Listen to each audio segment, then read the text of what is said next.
त्यांना 24 तास ड्युटी करण्यासाठी पे करताय? कोणीच नाही करत.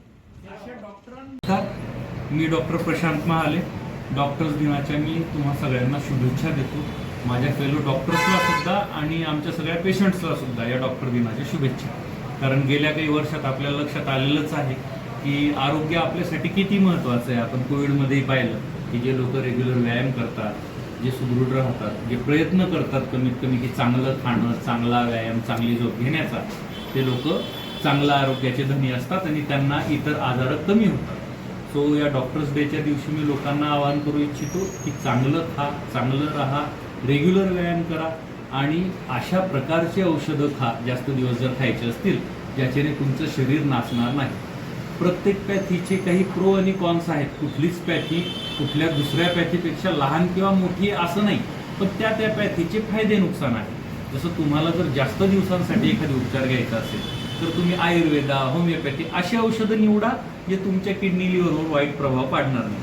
बाकी तुम्हाला जर इमर्जन्सीसाठी हवं असेल, जसं आता आपल्याला अटॅक आला कोणाचा अगदी मेजर ॲक्सिडेंट झाला तर तुम्हाला ॲलोपॅथी घ्यायलाच लागते. पण कमी दिवसामध्ये ॲलोपॅथी काही आपलं खूप शारीरिक नुकसान करत नाही.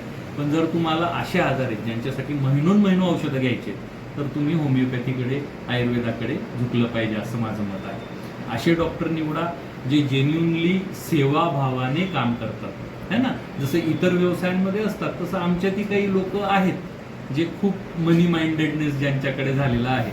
मी सगळ्या जनतेला, सगळ्या माझ्या मित्रांना, आमच्या पेशंट्सला आवाहन करतो की या क्षेत्रात शीतावरून भाताची परीक्षा करू नका. जास्त डॉक्टर चांगले आहेत म्हणून आपली सोसायटी आज पण चांगल्या स्थितीत आहे. नाहीतर कोरोनातनं आपण बाहेर आलो असतो का वाईट डॉक्टर जास्त असते तर आम्ही अजूनही आमचे खूप सारे बांधव, खूप सारे डॉक्टर खूप जेन्युनली, खूप मनापासून उपचार द्यायचा प्रयत्न करतात. त्यांना सहकार्य करा.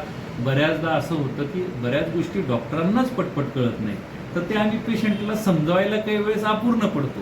त्यावेळेस आम्ही पण माणसं आहोत हे समजून घ्या, आमच्यावर विश्वास ठेवा. कुठल्याच डॉक्टरला असं वाटत नाही की माझा पेशंट बरा नाही झाला पाहिजे. सो आमची सगळ्यांची इच्छा आहे की उलट तुम्ही सगळेच सुदृढ राहावे, जेणेकरून आम्हाला चांगल्या लोकांना अजून चांगलं कसं राहता येईल हे समजवण्याचा चान्स मिळावा. उगाच काहीतरी विकत आणलेले आजार आपल्या मागे लागू नये म्हणून अशा गोष्टींवर लक्ष द्या जे तुमच्या चांगल्यासाठी आहेत. नाहीतर आजकाल आपण कोथिंबीरची जुडी घ्यायला मोटरसायकलवर, कारमध्ये बसून जातो. सो व्यायामाचं महत्त्वही ध्यानात घ्या आणि ह्या सगळ्यांचा वापर करून सुदृढ व्हा. पुनश्च एकदा सगळ्यांना डॉक्टर्स दिनाच्या हार्दिक हार्दिक शुभेच्छा.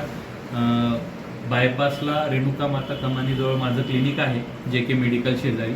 जर कोणाला आरोग्यविषयक काही सल्ले हवे असतील तर अवश्य भेट द्या. नमस्कार. डॉक्टर साहेब, आजकाल प्रत्येक ठिकाणी BP आहे, शुगर आहे, तत्सम आजाराला बळी पडलेली आहे. याच्यातून मुक्तता करण्यासाठी कशा पद्धतीने हे सगळे जे आजार आहेत ना याला लाईफस्टाईल डिसऑर्डर म्हणजेच काय की आपण काहीतरी चुकलो आणि त्या चुकीची आपल्याला शिक्षा मिळाली असा हा प्रकार आहे. बघा, कोरोना, मलेरिया, टायफॉइड हे आपल्या हातात नाही. कोणी जात नाही की मला मलेरिया झाला पाहिजे, है ना. पण आपण जातो वडापाव खायला, आपण जातो गोड खायला, है ना.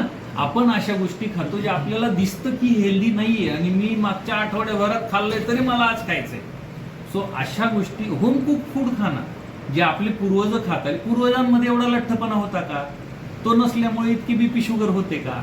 नव्हते. कारण ते अशा गोष्टी खायचे ज्याची तत्काळ चरबीमध्ये कन्व्हर्जन नाही व्हायचं, है ना. तर जास्त प्रमाणात तेल, तूप खाणं, जास्त प्रमाणात तळलेले पदार्थ खाणं, पुन्हा पुन्हा गोड पदार्थ खाणं हे तुम्हाला तुमच्या शरीरातली चरबी वाढवतं. आणि जे आजार प्रिव्हॅलेंट आहेत ना समाजात, जे आपण म्हणतो की खूप बघायला मिळतं. काय खूप बघायला मिळतं? या लठ्ठपणामुळे गुडघ्यांची दुखणे, है ना. गुडघे, टाचा, खुबे का दुखतात? चरबी वांजोट वजन आहे, ते तुमचं हाडाला चिकटून तुम्हाला चालत फिरायला मदत नाही करत आहे. मग असं गृहीत धरा की एखाद्या व्यक्तीच्या शरीरात 20 किलो चरबी साचली तर तुमच्या पाठीवर 20 किलो बॅग बांधल्यासारखं आहे की नाही. आता जर मी तुमच्याही पाठीला 20 किलोची बॅग बांधली म्हटलं जेवताना, झोपताना, आंघोळ करताना काढायचीच नाही, 5-7 दिवसात तुमचे गुडघे दुखतील, खुबे, कंबर, टाचा दुखतील. का? ते वजन पेलणारे सांधे, त्यांच्यावर अतिरिक्तच वजन पडलं. आपल्याकडे अडचण ही झाली की दुखलं की दुखायची गोळी घ्यायची आणि चालायला लागायचं, असं प्रमाण खूप वाढलं. आजाराचे मुळापासून उपचार करायला शिका आणि पूर्ण बरे व्हा ना. त्याची कारणच इलिमिनेट करा. तुमचं वाढलेलं वजन, वाढलेली चरबी कमी करा. तुमच्या BPचा सुद्धा त्रास कमी होऊ शकतो. मी स्वतः आता ह्या 10 तारखेलाही आम्ही जाणार आहोत मी सायकलिंग सुद्धा करतो. आम्ही दरवर्षी इथून एका मुक्कामात पंढरपूरला जातो. आमच्यासोबत 80 वर्षाची गृहस्थ आहे, त्यांनी मागच्या 5 वर्षापासून ते चालत येतात. 350 किलोमीटर आहे साहेब. एका टप्प्यात 350 किलोमीटर का चालवतात? ते रोज व्यायाम करतात. शरीर वर्षभर जपलं पाहिजे. अगदी झोपेतनं उठून 5 दिवसात कोणी सुदृढ शकत नाही. तुम्ही ते करा. त्यांचं बायपास झालेलं आहे, त्यांच्या शुगरची गोळी कमी होत होत आता अर्ध्या गोळीवर आलेत ते. का तर डॉक्टर म्हणतात त्यांचे की बंद नाही करतायत म्हणून घ्या.